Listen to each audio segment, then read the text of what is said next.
नमस्कार दोस्तों, आज हम लोग आए हैं कुंडेसर में और यहाँ पर एक किसान है डब्लू और उसके बाद एक दीपक यादव हैं, उन्हीं के खेत में आए हैं। कैसे खेत का इस्तेमाल मल्टीपर्पज़ ढंग से किया जा सकता है ये देखने को मिल रहा है। हम लोग घूम रहे हैं, देख रहे हैं कि यहाँ पर काफ़ी परिपक्व रूप में ये मटर तैयार है। और सबसे बड़ी बात है कि देखिए इसमें गर्मी का ये लौका है। ये भी लगभग हमको लग रहा है कि फरवरी के लास्ट में ये फल देना शुरू कर देगा, जनवरी लास्ट में। जो भी है आपसे हम पूछेंगे। सर्वेश भाई हैं हमारे साथ। इसमें सबसे मेन बात है कि मटर अच्छी है, ये लाभ तो देगी और इसमें अगेती लौकी भी साथ में हो जाएगी, यानी दो फसल एक साथ। अभी तक हमने देखा है अधिकांश जगह कि इस फसल को निकाल करके लोग गेहूं बोते हैं, लेकिन यहाँ पर दोनों एक साथ फसल। अब इसके बारे में हम पूछेंगे। हमारे साथ आए हैं सर्वेश जी, जो फसलों के डॉक्टर भी हम लोग कहते हैं इनको, और साथ में दिवाकर जी भी हैं और इन्हीं के नेतृत्व में ये किसान खेती कर रहा है। ज़रा पूछेंगे कि कैसे ये संभव है, कैसे क्या हुआ, इसकी सिंचाई कैसे होती है। सर्वेश जी ज़रा बताइए इस पर। जी नमस्कार। ये मटर लगाने की इनकी तैयारी थी जी। तो इनके लड़के से मेरी मुलाकात हुई, तो हमसे राय मांगा कि चाचा ये बताइए कि हम इसमें मटर बोना चाहते हैं, हम क्या करें डब्लू भाई कि हमको इसमें गेहूं न लगाना पड़े, क्योंकि मटर निकलते निकलते समय ज़्यादा हो जाएगा और उस समय हम गेहूं लगाएंगे तो टेम्परेचर गर्म होने के नाते गेहूं का उत्पादन हम ले नहीं पाएंगे। तो मैं कुछ जगहों पे देखा था मिक्स क्रॉप को, तो मैंने इनको सुझाव दिया कि इसमें गर्मी के लिए लौकी, नेनुआ और करेली लगा दीजिए, अभी जर्मिनेशन हो जाएगा और मटर निकलते निकलते उसके फलने वाला टेम्परेचर आ जाएगा, तो आपको एक साथ दो फसलों का लाभ मिलेगा। अच्छा ये बताइए, ये कब इसकी मतलब मटर के बाद कब इसकी रुपाई हुई थी या बीज कब डाले गए थे? ये मटर इनकी 25 अक्टूबर को बुआई हुई थी और उसी समय पावर वीडर से अच्छा नाली बना दी गई, जो नाली स्पष्ट किसान है। भाइयों, ये जो नाली बिल्कुल स्पष्ट है।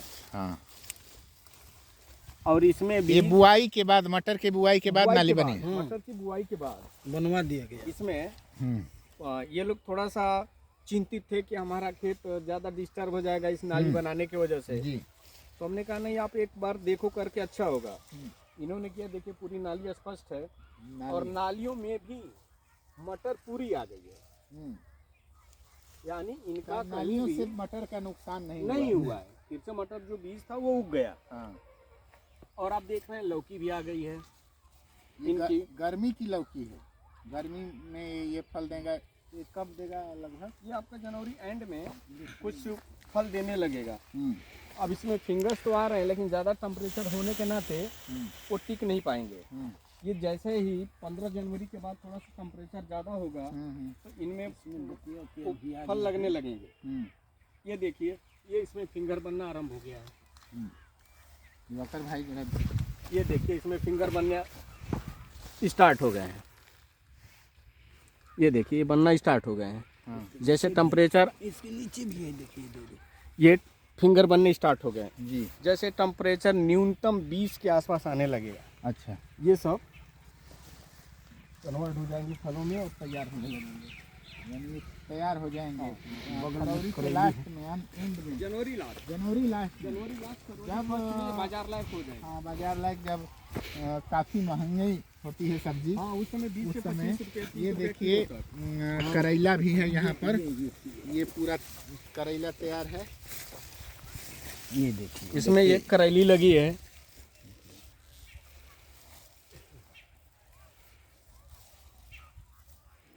अच्छा, इसका पोषण कैसे होता है? इसमें क्या सिंचाई बिना सिंचाई की ही ऐसे हो गई है कैसे? देखिए सर, अगर बीच में मिट्टी की स्थिति को देखते हुए अगर सिंचाई की जरूरत पड़ती है, हाँ, उसी को ध्यान में रखिए नाली बनाई गई थी। अच्छा, लेकिन इस बार का मौसम ऐसा रहा है कि खेत में इसमें कलेवा करके मटर की बुआई हुई थी। अच्छा, तो सिंचाई करने की ज़रूरत नहीं पड़ी।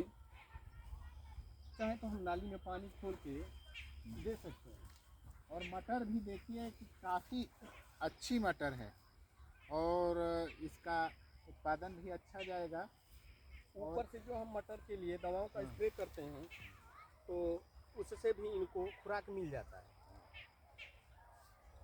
और अगर हमारे नज़रों से इसको देखा जाए तो ये कम से कम 45 से 50 दिन पहले जो हम समय पे बुआई करेंगे, इससे 45 से 50 दिन पहले हमको फल